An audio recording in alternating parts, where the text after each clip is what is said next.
Like I said, when I did my MLP Transformers 2 crossover, I was going to review this. I got this also the same day. This is the Transformers Back to the Future crossover.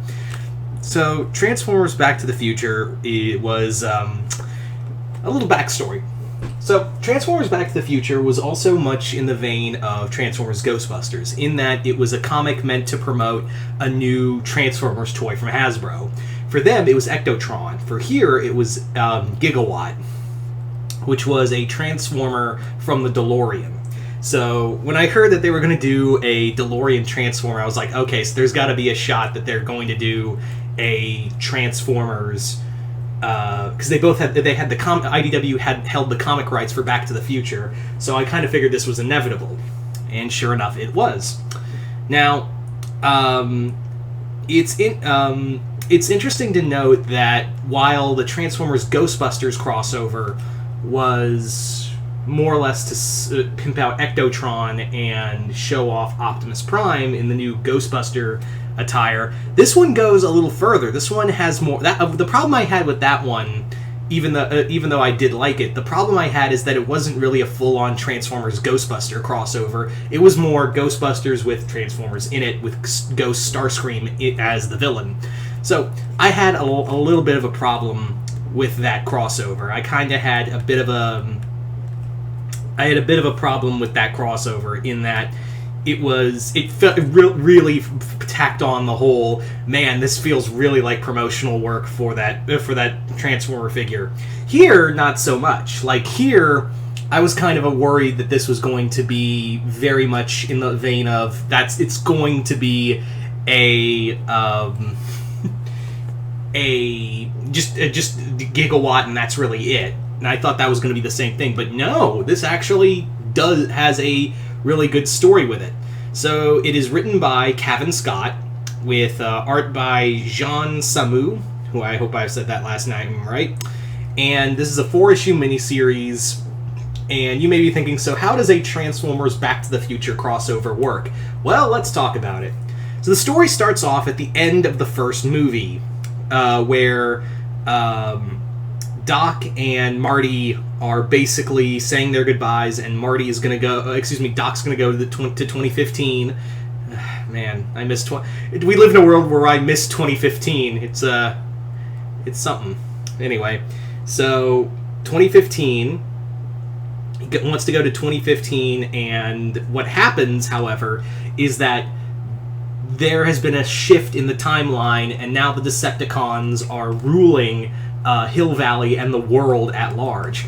It turns out that what had happened was that Rumble had managed to sneak aboard the DeLorean and stole it, and then went back in time, captured Biff in 1974, and for 10 years he forced him to make Energon cubes. And then in 1984, he and Biff woke up the Decepticons. They killed a majority of the sleeping Autobots, and then the Decepticons took over.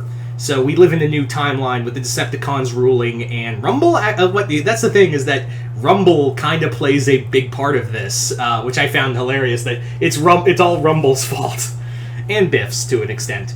But yeah, so let's talk about Gigawatt, the new Autobot, or rather, the new Decepticon. Yeah, rather than Ectotron, who was kind of like, here's Ectotron, he's been part of the group the whole time. Gigawatt is a lot better in that he was a former Decepticon who actually rebelled against Megatron when he saw them that they were executing humans for minor things. So Gigawatt teamed up with the remaining Autobots, namely, and that's the thing, it's not we don't get a lot of Optimus Prime, we get a lot more Rodimus.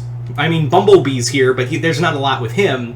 It's more that this is Rodimus Prime, which I'm cool with Rodimus, but it's kind of nice to see a change up because they always want to pimp out Optimus and Megatron. Here, it's very clear of who Cavan Scott is a huge fan of in terms of Transformers, because this is very Decepticon heavy. And yeah, they did pimp out Gigawatt, but the thing is that he clearly likes Starscream, which more power to you. I really like Starscream. That's the thing, is that what I've noticed with a lot of these IDW Transformer crossovers, I'm gonna miss saying that, by the way. I just reminded myself, oh right, and at 2023 we're no longer getting Transformer comics from IDW. Please find a good home. Anyway, so with most of these crossovers is that they really pimp out Starscream, which, no problem, I'm a huge Starscream fan.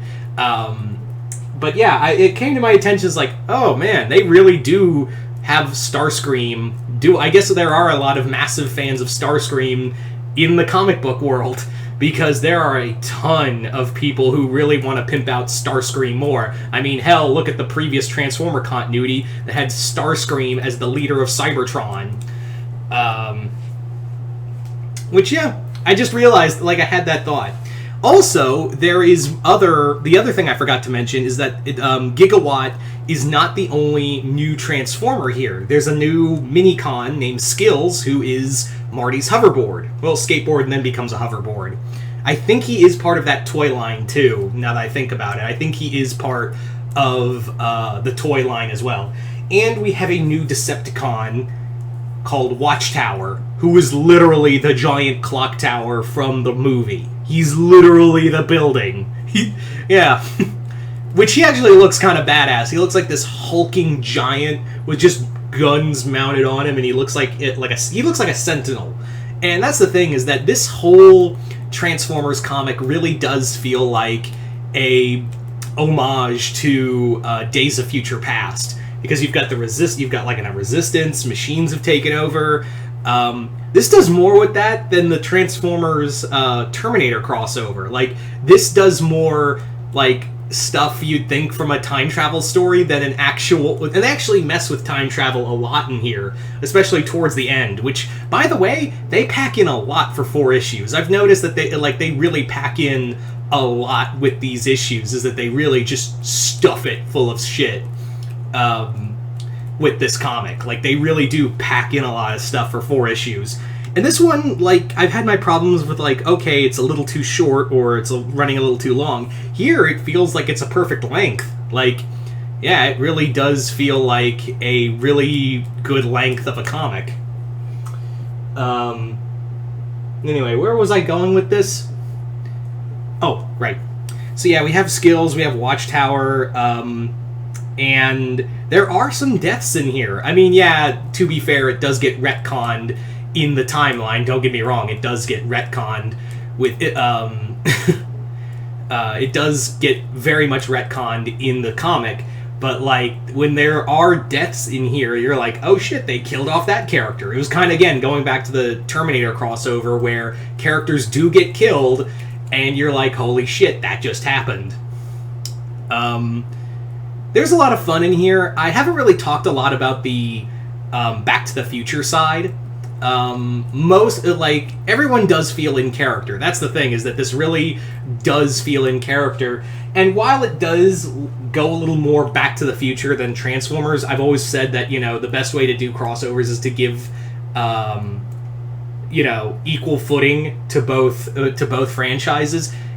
It still feels like they give a little more to Back to the Future, but I get it, because when this comic came out and when the figure was released, it was the anniversary for Back to the Future. So I was like, okay, I'll give it that. And also, there is a good amount of Transformer stuff in here. Like, there is a lot of cool Transformer stuff, and I really dig the artwork. I really do dig the artwork in here. It's flashy. It's brightly colored. It's what you want in a Transformer comic, is that you want to have like bright, vibrant colors for your Transformer comic. Not to say like the dark, muted colors from, say, Livio Ramonda, this guy, who most of you guys would know best is like from Dark Cybertron and Combiner Wars. Those work. Like, those muted colors do work because they're telling a darker story. But here, you're telling like something that's supposed to be in vein of like the 80s cartoon. So yeah, of course you're gonna need like bright, vibrant colors to tell your story. So I'm at peace with that, and I really do like that. Yeah, all in all, this was actually a pretty fun crossover. And again, whoever thought we would ever... This is what I'm going to miss about the IDW era of Transformers, is that whoever thought we'd get to see Transformers crossover with Back to the Future. Like, who really, like, thought that, like, we would ever get a crossover between, of all franchises, right? It's too bad we never got a Transformers TMNT crossover. It's a little upsetting. Anyway.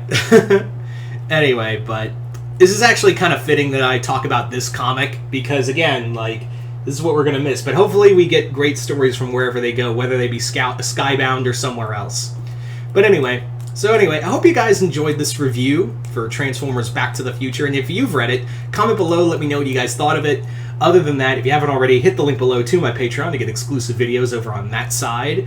And other than that, I am Mr. Multiverse, and I'll see you next time in the multiverse.